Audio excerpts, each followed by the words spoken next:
बल्कि साहबा ने पूछा या रसूलल्लाह साडे दोस्त किवें दे होण, साडे संगी किवें दे होण। सरकार ने वली ते पीर दी पहचान दसी कि पीर किवें दा होवे, यानी रहनुमा किवें दा होवे।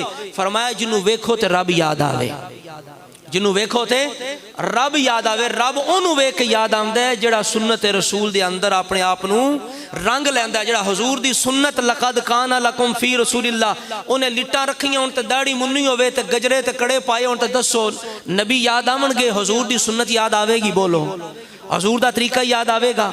यानी ओनू वेख कर रब याद आवेगा जिदी शक्ल जिदी हर हर अदा सुन्नत मुस्तफ़ा, ऐसे पीरे तरीकत पे लाखों सलाम। तो इस वास्ते जरूरी है अगर हुजूर दी सुन्नत में रंगे आवेगा तो उन्होंने वेख रब याद आवेगा। फरमाया पहली पहचान है कि उन्होंने वेखो तो रब याद आवे। दूजी है कि वह बोले तो तुहानू कुछ दीन दा इलम हासिल होवे, अगर गुफ्तगू करे तो दीन दी समझ आवे, दीन दी समझ आवे। अगर कोई अमल करे तो तुहाडे अंदर भी नेक अमाल दा ज़ौक और शौक और जज्बा पैदा होवे। ये त्रै निशानियां सरकार ने दसियां। वेखो तो सुन्नत रसूल याद आवे, हुजूर दा हुलिया याद आवे, हुजूर दी सुन्नत याद आवे। बोले तो पता लगे जाहिल नहीं, ये दीन नू जानने वाला है। अमल करे तो ना लगे भाई ये तारक है, बल्कि अमल करे तो तुहाडे अंदर वेख के नमाज दा शौक पैदा होवे, हजूर दी सुन्नत दा शौक पैदा होवे। इस तरह त्रै निशानियां ने सच्चे वली और पीर दी निशानी अलामत है।